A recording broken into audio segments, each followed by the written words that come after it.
G'day fellas, and welcome to a build order guide for the Knights Templar, one of the new Age of Empires 4 civilizations in the brand new DLC. In today's video, we are going to be exploring what I think will probably become a staple build order for this civilization until they at least get patched. And the reason why is because we can tell what this civilization wants from a very early stage in the game. And that is that it wants to get up to feudal age very quickly. It wants to get its pilgrims out because each one of these represents about 3 villages. So the sooner we can get these out, the sooner we can start generating those resources. So let's take a look at this opening build order and exactly what you can do with it. Now, all of the notes for this are going to be listed down below. If you'd like to grab those, I'll leave them there. Let's get into it. So you're going to start off with 5 on food, 1 going out to gold, and queuing up villagers in the town center. Now, we do a cute little town center pop right here where we send the villager out through over the top. You don't have to do that, but it is going to speed up your age up even by a couple of seconds, which can make a pretty big dent in here. Now, one of the keys to this strategy is that we're actually going to be going idle on the town center just for a little bit of time. So our first villager out of the town center is going to be down over onto our food and onto our sheep. So that'll be 6 vills on food and 1 vill on gold. From here, we'll be sending out a second villager out over onto gold. The important thing to note here is that we're going to be dropping our house on the town center. We don't drop the house out here, and that's just simply because we've min-maxed this as much as possible, and we can't afford the villager seconds out here on the gold mine. It's going to set us too far behind on that age up. When it comes to this civilization, they're very similar to the way that Age of Empires 3 civs plays, so it felt very at home. And I know that you can be apprehensive about having a bit of idle time in the town center, but it can definitely be worth it if you can justify getting up to the next age and subsequently getting bigger bonuses that you wouldn't be able to get. And there's a whole snowball effect that happens from the moment that you get those extra pilgrims. So now if we take a look back towards the build order, we've gone for a 5-1 opening, then a 6-1 opening, and then a 6-2 opening, and now we're up to a 7-2. So we've just kind of alternated between these two, and that is necessary just for us to try and maximize this age up time and to get it as quick as possible. From here, we're now going to be sending out our next villager onto food, and the next one after that is also going to be coming out to food. We're going to be doing 1 more villager after that, so at the 2-minute mark is when our last villager will come out, and we're not going to train any more villagers in the Dark Age for the time being. So just keep in mind that it will be idle for, it varies between 3 to 5 seconds typically, depending on the spawn that you've got. If you've got a gold like this is going to be a more difficult spawn, just simply because it's further away, whereas if you've got a gold that's closer like this, then it means that you're going to have an easier time on the age up. So here now, we're going to be pausing it because this is a very important moment. So what we're looking to do here is monitor the gold. We want to make sure that the moment it hits 3900 and not a second earlier, we're going to be pulling these vills off gold, handing in their resources, and then rallying them onto a tree. At the same time, or a straggler tree, at the same time, what we're going to be doing is heading back to the town center, grabbing all of these villagers, and then forcibly handing in their resources as well. From there, we need to know which age up we're going to go for. So in this game, we're going to be going for W, which is the Kingdom of France, and that allows us to just go TW on our keyboard, and we can immediately get that age up through. We don't have to think about clicking. We don't have to think about, finding our keys. It's just already there, already done. So that's absolutely important. So we'll go through and watch that right now. So we'll see the force hand in, and then we hand in over here as well. And now we get the age up in. So 2 minutes and 5 seconds. So it works out to be about 3 seconds of idle time, which is not too bad. At this point, so we've sent the 2 villagers over from gold. They're going to come down over onto wood. And 2 villagers from food are now going to be coming over onto wood as well. So we've got an 8 and 4 split between these 2. Meanwhile, with our scout, we're just doing a big loop around the map. It's not that you start with extra resources or extra sheep here. It's just simply that you can still afford to get away with it. You're not going to be super duper hard on food for the early stages of the game compared to a civilization like the Chinese as an example. So now that we've got this bit of a transition coming through this period, there's a little bit of downtime, of course, because you've got no villagers coming out of the town center. But from here, we're just going to be looking to rally the town center to food for the rest of the build order for at least the next 10 minutes. You can just rally to food from here. And now we've got enough resources in the bank for safe passage. So what we're going to be doing is holding down the hotkey on our keyboard, Z, Z, Z, Z, Z, Z, Z, Z, Z, and you'll hear the brrr sound that it makes, and immediately researching safe passage. It's going to take 10 seconds, and we're going to put 2 villagers into queue behind that. And from here, we don't change anything. As I said before, we're just going to rally these villagers out towards the sheep. So our first pilgrim is out. This is quite an early pilgrim, and because of that, it means that all of our next pilgrims are going to be earlier as well. So if we had waited for another villager, it means that our next pilgrim is 17 seconds later, 18 seconds later, however long it is before that next age up comes through, because our age up is not tied to a landmark, it is tied to our town center. So it's imperative that we prioritize aging up as quickly as we can.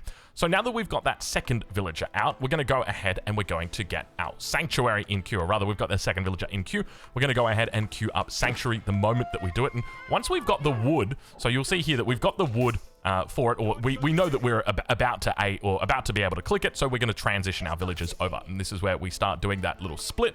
And so now we're moving into a 7-7 split. So we've got 17 or 14 villagers, so 7 on food, 7 on wood. That's it. And from here, this timing allows us so that our next pilgrim spawn is going to be guaranteed with 2 pilgrims, and that's really important. We don't want to go idle in that downtime. So here we've got 8 seconds on the pilgrims, and we've got 8 seconds on the next spawning of pilgrims. So the devs have done it and made it so that if you have no idle time in between your villages and your research, that you'll be able to get those pilgrims out guaranteed. Now, when it comes to sending your pilgrims out onto the sacred sites, there is quite a bit of, I would say, decision making that goes into this. So as an example here, we've got 118 on the gold count. The cap is 130 and the floor is 65. This means that we've only potentially got another 12 gold that can be made, and we need to really assess how far away these sacred sites are. So as an example right here, you can see this one is about a minute away, maybe a little bit less, about 55 seconds, which is it's a manageable amount of time. And remember that every second that your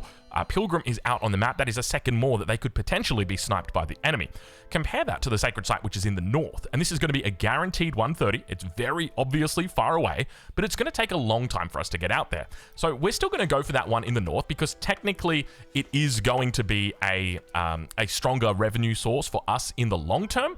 However, it is going to mean that we have a little bit of idle time on that gold, because now we've got that burst of 118 gold. We don't get any more gold until these guys hand in, and it's going to be a while before they get there. Obviously, if it's taken from the town center out to this sacred site about 55 seconds, then that's probably going to be closer to about 85, 90 seconds, somewhere in that region, and we're really not gaining a lot from that extra time that we're waiting. It's important to note at this stage, though, that your pilgrims will always spawn every 60 seconds, irrespective of where they are on the map. So they could literally be traveling for 56 minutes, and you would have 55 sets of pilgrims that are all marching across the map.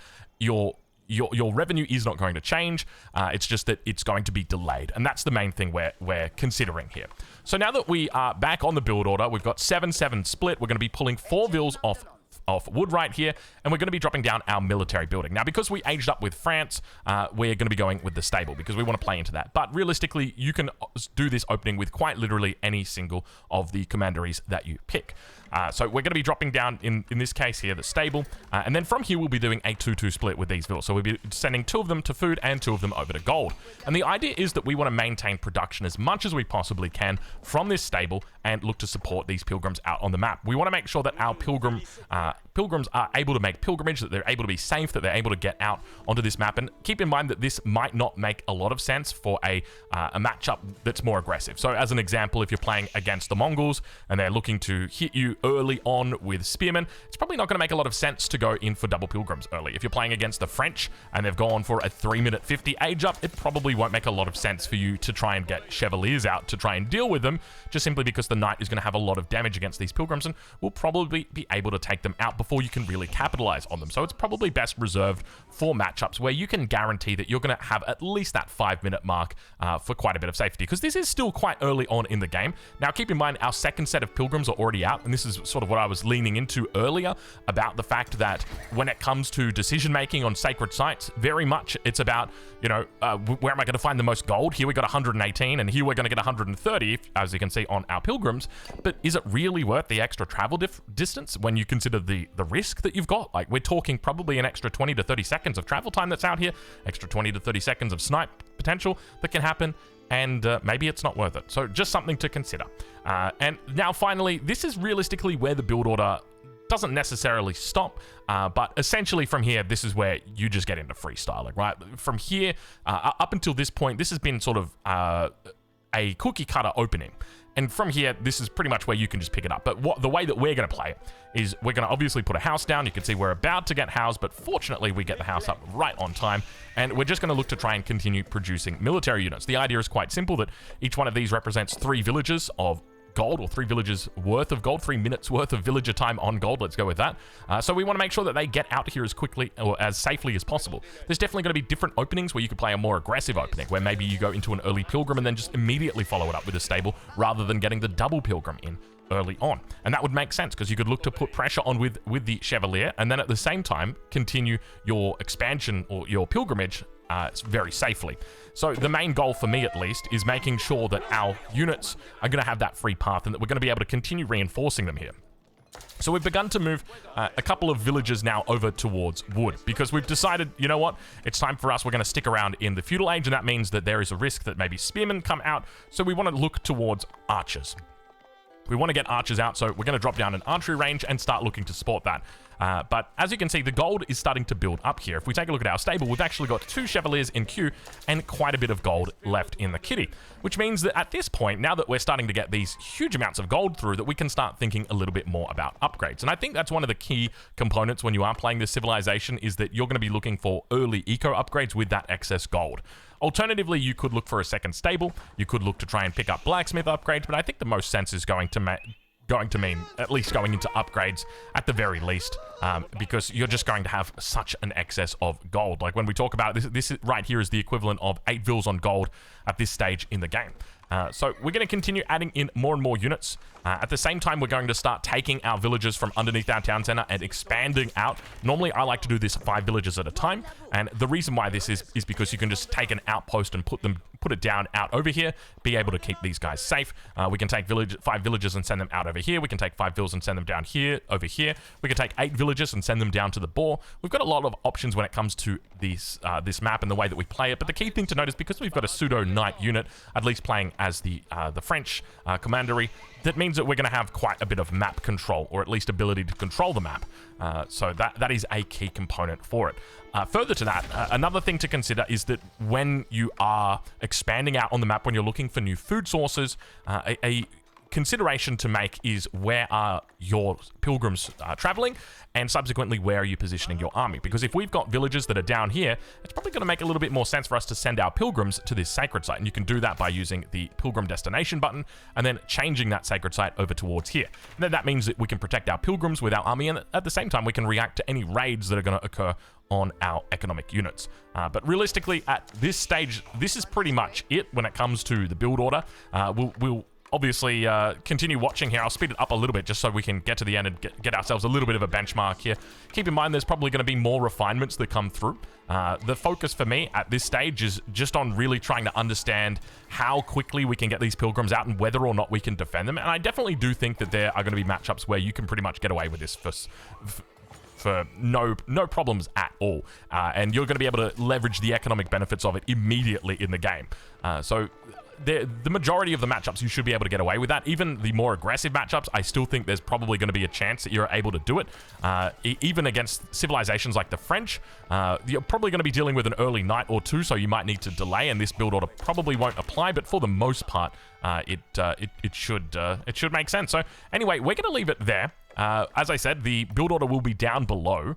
Once again, we'll just go over the very, very beginning of the game just to make sure that we've got everything all sorted out, because it can be a bit confusing when it's not a simple build order by any means.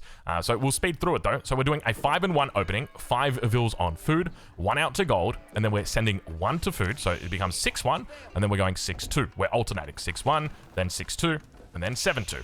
And then 7-3, not really 7-3. I shouldn't have said that, sorry. I was making a little bit of a joke. So now here we're at 7-2, then we're going to go 8-2, then 9-2, and then from there we're going to be looking to get our age up through. So our last villager is going to come out at the 2-minute mark. So if we take a look here, you'll see we've now got at 2 minutes Our last villager has just popped out. We just heard that sound, and we're about to drop off our resources. So that's the key timing that we're looking for. We really have to pay attention to this. That's the most integral part, because we want to make sure that we do not delay our age up at all. We want to try and get up as quickly as we can. So that's essentially it from the opening. From there, we're going to just rally out our villagers to an 8-4 split, and that's pretty much it. That'll set you up for success, at least in the early stages of the feudal age. Anyway, I'm looking forward to more of this, seeing what the pros are going to be able to do with this sort of civilization. It's definitely going to be a little bit more of a complicated civ, I'll say that much. I don't know how they got away with only 2 stars in difficulty, but look, we'll leave it there, and we'll catch you guys in the next one. Thank you for watching.